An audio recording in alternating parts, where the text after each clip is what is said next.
rise and far-reaching impact of digital currencies, which fall under blockchain technology, is becoming a major phenomenon that is set to shape the global financial market. Through the virtual and cryptocurrency and Bitcoin, it is also gaining traction across frontier markets like Nigeria. At the Chartered Institute of Bankers of Nigeria breakfast meeting, key players in the financial and technology space converged to discuss the evolution, regulatory challenges, and impact of blockchain technology on the future of payments and settlements. The first Vice President of the CIBN, representing the President, Dr. Uche Olowo, in his opening remarks shared why the Institute considered the topic of discourse crucial for the Nigerian and global financial market. The emergence of virtual cryptocurrencies, and particularly the Bitcoin, in recent years has garnered both a feeling of curiosity and caution from the global finance community. On one hand, interested parties view it as the highest performing and most valuable currency in the world, with its value recently reaching an all-time high of 1 Bitcoin to $1,200. On the other hand, it is seen by more traditional finance players as unstable and complicated with doubts of its inherent value. Whatever emotions this novel currency may garner, there is no gainsaying the fact that it has the power to greatly affect the more traditional means of payments and settlement systems globally. In her keynote, Mrs. Toluwale Ademosun, MD Financial Services of Accenture Nigeria, shared the features and value of the blockchain technology. Right now, less than 0.5% of GDP is actually executed in cryptocurrency. But I think the real issue is that it makes so much sense that it is expected that increasingly, just the same way the global economy moved from cowrie and moved from gold into currency, over time, as more of business, more of life is done digitally, it just makes so much sense that digital currency would likely be the way that transactions are done. And I think this could be on both sides. Transactions are unalterable and irreversible. If you have made a transaction, if I've transferred money from a ledger to another ledger, I cannot call the money back. It has to be the other person that transfers the money back. So there is double-edged. It's completely unalterable. It cannot be cancelled. Once a transaction has happened, it has happened. So what do we have in Nigeria? We have a growing community of Bitcoin enthusiasts. Whether they understand it or not is a different issue. Consideration for banks, I think for me, the earlier we wake up and smell the roses and understand that this is the way things are going to happen, beginning to think through understanding the technology. So it is good that the CIBN has organized this to introduce the concept of cryptocurrency, understanding that cryptocurrency will continue to evolve, will continue to increase, beginning to build capability within the bank, skills and know-how about all this means. Because it's an open system, there is no KYC, there is no AML. So what anti-money laundering was supposed to address was to ensure that everybody in the financial system is known. Right now, in the cryptocurrency world, my only identity is my ledger. Nobody knows who is behind that ledger. So solving the problems around compliance to avoid fraud and money laundering, the truth is that as this increases, the transfer fees that bank earns will disappear because it's just a different opportunity. There will be reduction in transaction costs, and begin to think through how we can push through innovate around payments, smart meters, bill payments, and stuff like that. Obviously, regulators are weary, but I think globally there's a recognition that it is better to regulate and enable innovation rather than to try and prevent it.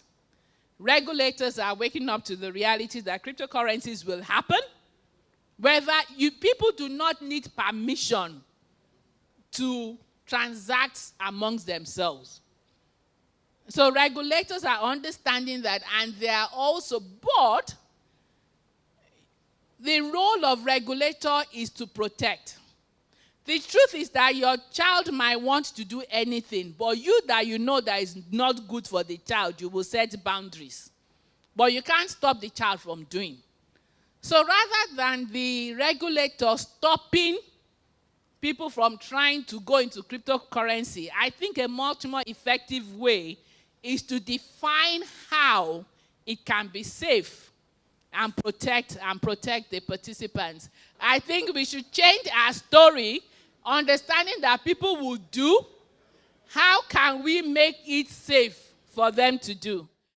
Panelists at the event shared their perspective and gave insight into the blockchain technology and outlook for Nigeria's financial industry.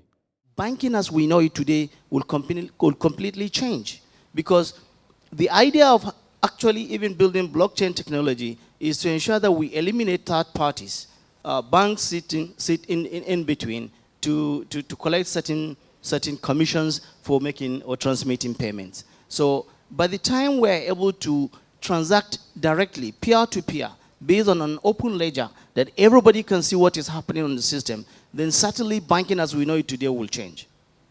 Secondly, if we replace digital currency as a form or a medium of exchange, then money as we know it today, fiat money as we know it today, will come to change. And that is why you can see all over the world, central banks across the world are scrambling, trying to understand what is actually happening. However, we must understand that with this particular payment system, certainly banking system will change, money as we know it today will change, and probably the implication will be that money supply as we know it today and as controlled by the central banks will completely be eliminated. We will have power, because this actually gives individual independence and power to have control over money. So to deny this thing and live in denial that we are not going to address this issue head-on is a big problem for all of us. We should be careful, right? I think the CBN has admitted that this thing is there. You can't run away from it. Don't bury your head in the sand. We don't fully understand it, but we're trying to understand. In the meantime, be careful. Make sure you KYC your people properly and, protect consumers, etc. But on regulation, my view is that we should not over-regulate, right? There's room to create standards, to create rules and processes that people can work through to make a consistent experience for individuals. But the fact is, it is not impossible to have regulation and a successful blockchain cryptocurrency system as well, right? There's not anathema to the whole process. You can regulate, but still create room for innovation and to allow people grow. What is cryptocurrency? The alternative to cryptocurrency is what you call fiat currency. Our naira and kobo today, or dollar, is what is called fiat currency. If you take a 20 naira or 1,000 naira note in your hand today, it's ordinary paper that can burn off. But it derives its power from the law passed or from the signature of the CIBN governor that says this represents this value. So it's fiat currency because the token, the coins and notes are backed by law, by government. In fact, there's a comment on every note that says you make a claim of this amount on the central bank or on the government of the country. Now, cryptocurrency is the opposite, exact opposite of that, where an individual or a group of people can just come together and say, oh, we want to create our own kind of currency. There is no regulation apart from what the owner of the scheme has put in place. And your participation means that you are subjecting yourself to the rules of that scheme. Unlike the fiat currency that is backed up completely by government, we depend on government, and no wonder whenever things like MMM and all will crash, those who lose money are calling on central bank. No matter how much you want, the CBN had given earlier, hey, but it's your naira and kobo that I put there and I've lost it. People will make, I think that will help us to really see the difference. For us at the Central Bank of Nigeria, we are never averse to innovation.